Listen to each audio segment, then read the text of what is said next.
বন্ধুরা, জঙ্গলে থাকতো এক খুবই চালাক শিয়াল। জঙ্গলে তখন ভয়ানক খরা, কোথাও পানি নেই, সব পশু খুব কষ্টে দিন কাটাচ্ছিল।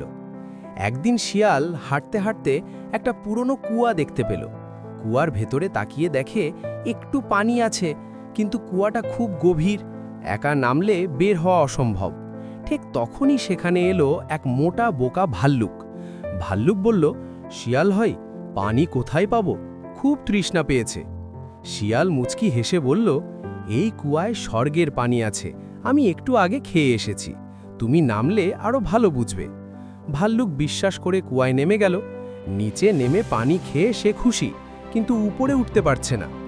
ভাল্লুক চেঁচিয়ে বলল, শিয়াল ভাই, আমাকে উঠতে সাহায্য করো।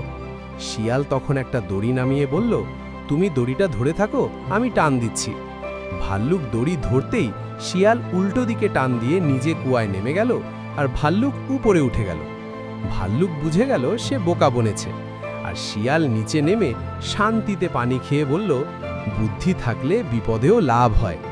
তারপরে শিয়ালটা জঙ্গলে বসে কাঁদছিল, তাকে লাইক, শেয়ার, সাবস্ক্রাইব করেনি কেউ।